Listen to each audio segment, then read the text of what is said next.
और जो ये आप लोगों को आपका हक एक ब्यूटीफुल गिफ्ट रैप में हो के वुमेन्स डे से पहले मिल रहा है, जो हमें मिल रहा है, इसके लिए बहुत बहुत धन्यवाद आप लोगों का। क्योंकि आपने अगर पहल नहीं की होती तो शायद किसी ने कोई आपको देने वाला भी नहीं होता। तो जो आपकी जरूरत है आपने उसको अपने मन से खुले तौर पे सामने में रखा और आपकी भावनाओं को, आपकी जरूरत को लोगों ने समझा। और ये समझ के, ये जान के बहुत खुशी हो रही है कि पढ़ी लिखी महिलाएं अपना हक लेना भी जानती है और दिलवाना भी जानती है। और आप लोगों के लिए भी कि हम लोगों को सहने के लिए 365 दिन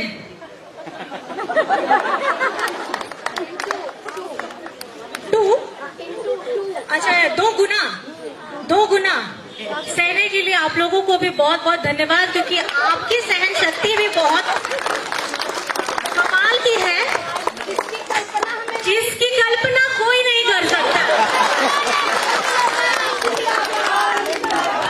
इसमें मेरा ये कहना है कि हमारा जो समाज है, हम लोगों को हमेशा बोला जाता है 2 पहियों पे चलता है, एक पुरुष और एक महिला।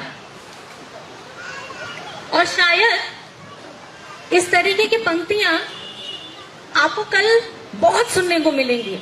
क्यों?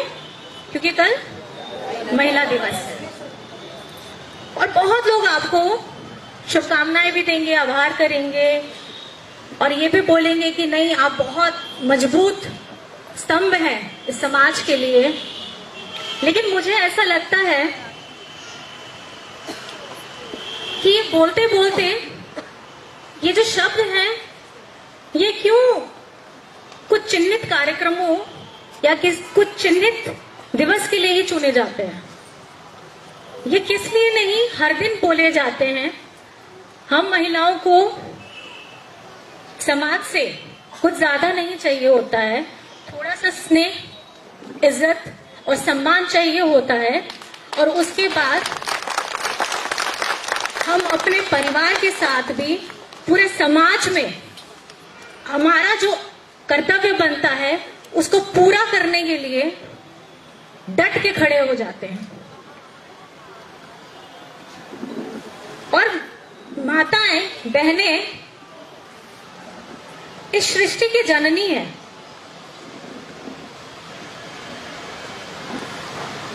अगर आप लोग देखें, बुरा मत मानिएगा आप लोग, मेरा भी बेटा है, 2 बेटे हैं, उसकी जननी मैं, हम 2 बहनें हैं, उसकी जननी माँ।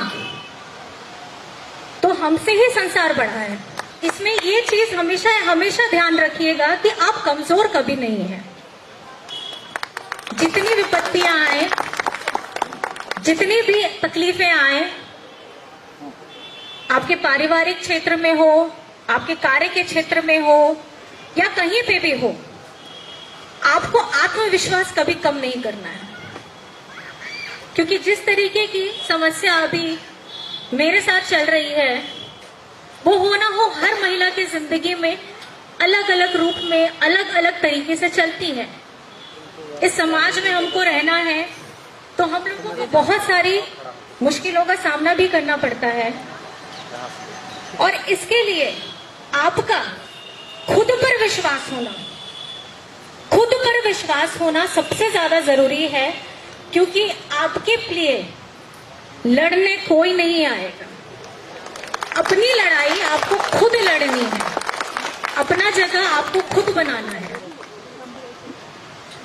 और जिस तरीके से हम लोग बोलते हैं कि गर्भ में एक बच्चा आता है, 9 महीने का लालन पालन, प्यार, पोषण, बहुत चीज की चिंताएं होती हैं। आपके साथ भी आपके घर वालों की भी चिंता होती है। लेकिन बहुत लोग बोलते हैं ये करो, ये मत करो। बहुत उत्साह का माहौल रहता है जब घर में किलकारी बुझने की खुशखबरी आती है। तो हम महिलाओं के साथ हम लोग अपने परिवार के लिए त्याग, ममता, क्षमा, मर्यादा, धैर्य, ये अंदर में कहीं ना कहीं हमारे छुपी ही हुई है। हम ममतामयी बन जाते हैं, आप जैसे जानते ही हैं। कोई छेड़ेगा तो छोड़ते नहीं हैं, कभी काली का रूप बन जाते हैं, तो कभी एकदम ममतामयी रूप हो करके अपने बच्चे को भी नहीं, किसी और के बच्चे के लिए भी वही एक दुलार, वही एक अपनापन हमेशा जागता है। तो अपने आप को कमजोर कभी मत समझिएगा। ये पहली और आखिरी ये बात है जो मैंने अपनी माँ से भी सीखी है और अपनी सासू माँ से भी सीखी है। मेरी माँ का संघर्ष अलग है, मेरी सासू माँ का संघर्ष अलग है, और दोनों को जब मैंने एक साथ करके जोड़ा तो आज मुझे ऐसा लगता है कि मेरा संघर्ष भी इन्हीं से जुड़ा हुआ है। और आने वाले समय में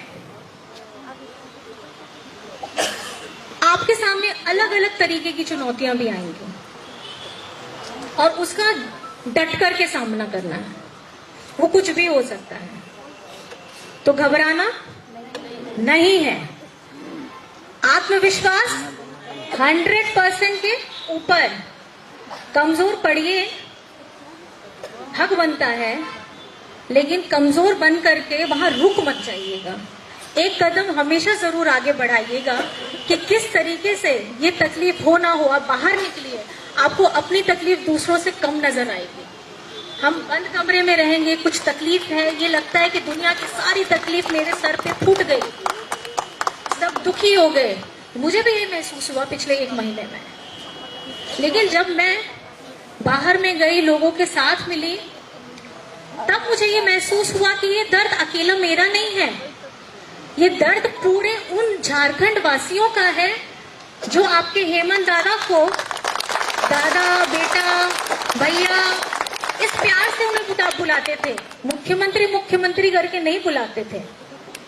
तो वो जो दादा है वो आपके दिल में बसते हैं।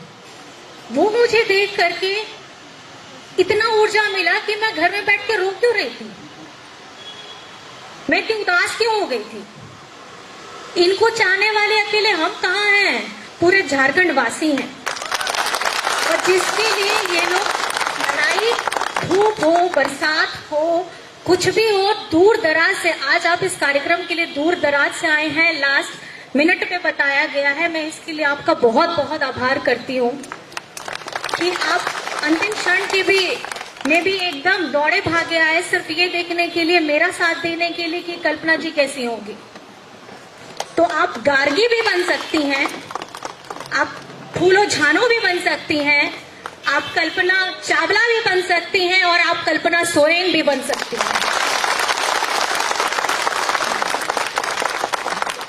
तो अपना अस्तित्व कभी मत भूलिएगा। आप जननी हैं, जननी जन्मभूमि, क्योंकि इस धरती को भी माँ का रूप दिया गया है। तो इस माँ का रूप सृजन करने के लिए है, बढ़ावा करने के लिए है, प्रगति करने के लिए है। और जितनी भी माताएं बहनें सब आई हैं, आप लोगों को कोटि कोटि प्रणाम। और बहुत मुझे खुशी हो रही है कि ये सौभाग्य झारखंड सरकार,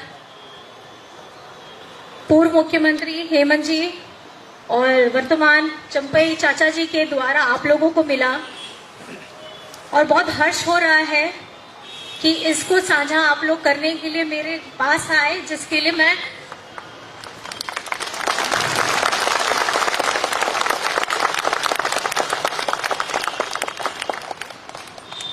और सबसे ज्यादा ये कि सरकारी व्यवस्था में तो चलिए आप लोगों को ये मिल गया। जैसे बहुत सारे मेरे दोस्त हैं, मैं इंजीनियरिंग बैकग्राउंड से हूं, तो मेरे बहुत सारे सॉफ्टवेयर इंजीनियर्स हैं, मल्टीनेशनल कंपनीज में काम करते हैं। आप जैसी सुविधा उन लोगों को नहीं मिल पाई है। और जिस तरीके की सोच यहाँ झारखंड सरकार ने आप महिलाओं के लिए, हम लोगों के लिए, सबके लिए निकाला है, एक चर्चा का विषय जरूर होना चाहिए कि महिलाएं सिर्फ सरकारी महिलाएं के लिए ये होना चाहिए कि दूसरों के लिए भी होना चाहिए? काम तो सब कर रहे हैं, तो इसको थोड़ा सा सोचा जाए और थोड़ा ये भी किया जाए कि सब की लड़ाई अपनी है, लेकिन मिल के लड़िएगा तो जल्दी मिलेगा, अकेले लड़िएगा तो थोड़ा कष्ट ज्यादा करना पड़ेगा। इसलिए बहुत ज्यादा नहीं कहते हुए आप लोगों को बहुत बहुत धन्यवाद। आप सभी लोगों को भी बहुत बहुत धन्यवाद कि इतना सुंदर मुझे सब लोगों के साथ यहाँ मिलने का मौका मिला। और आप लोग निराश नहीं होइएगा, मैं अभी यहाँ हूँ और हमेशा रहूंगी आप लोगों के लिए। अगर आप लोगों को किसी भी तरीके की कुछ भी शिकायत रहेगी तो आपके लिए दरवाजे खुले हैं। धन्यवाद।